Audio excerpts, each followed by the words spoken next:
Hey guys, another reading day. I got another wandering thought. I'll share it later. But today we're going to read There's a Ghost on My Toast. I wrote this also for the kids a long time ago. And my youngest must have been talking about it in class or something because I was in the process of drawing in it. I'd finished writing it. And his teacher had asked me if I'd like to come read it to his class one day. So I kind of cut out pictures of magazines to finish it up real quick. And me and Case made cookies and we took them to his class and read it. The kids really liked it. I had fun writing it. And one day, maybe I'll finish illustrating it and actually make it in book form. But here we go. There's a ghost on my toast. And I dedicated it to my boys that always keeps me guessing. Wrote this one in 2003. There was a ghost on my toast one Halloween morn. My brother just laughed, and Mom sat with a scorn. I didn't think it was funny, not in the least. So I went to my room to get me some peace.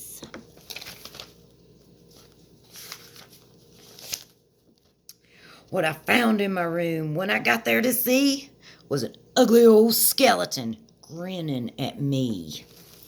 Do you guys like playing tricks? I love playing tricks, especially at Halloween. You don't get in trouble for it at Halloween. You're supposed to. Especially scaring kids. I jumped and gasped and turned right around. Tried to run, but I fell to the ground. I'm not the best drawer in the world, but anyway. My brother was laughing hard and holding his sides. He said I looked scared enough to pop out my eyes. Broke that page. Uh-oh. Gonna have to re-ribbon it. I guess he thought it was a good joke to give me such a scare. He had hung it with a wire thin as your hair. We hooked up a snake to our purchaser's chair one time with fishing wire. It chased her all over the pharmacy. I thought to myself, buddy boy, I'll fix you. So I sat down to think of just what I would do. We all know how sibling rivalry is. Again, I say, one's not enough, two's too many. I wanted to scare him enough to turn his hair all white. It would have to be this evening, Halloween night. Fun.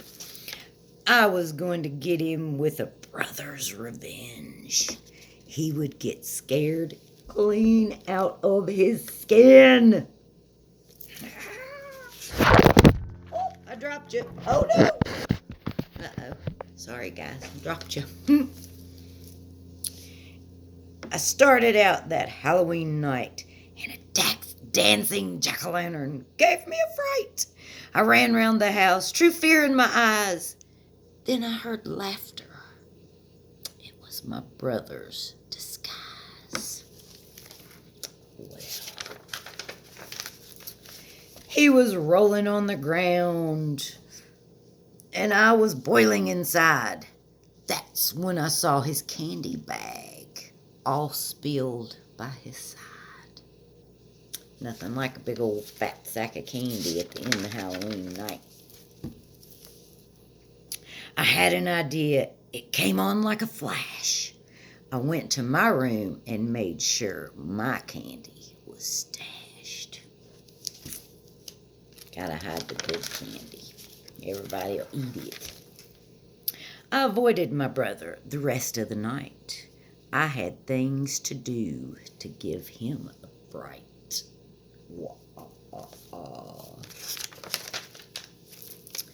It was pitch black when he got back to the house. His big fright would start out with a mouse. Mice are always creepy. They're kind of cute when they're teeny tiny. With a fat sack of candy, he said, "I'm king of the eve." That was when he heard a sound in the weeds.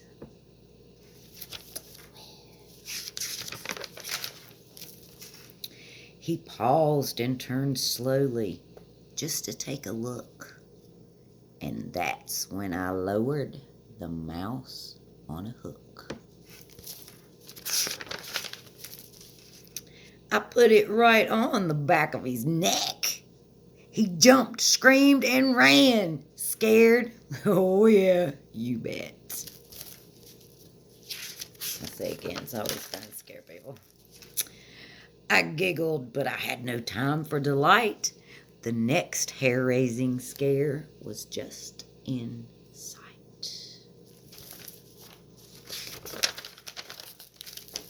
My brother was running, looking back with fear, but I stopped him in his tracks, just like a deer.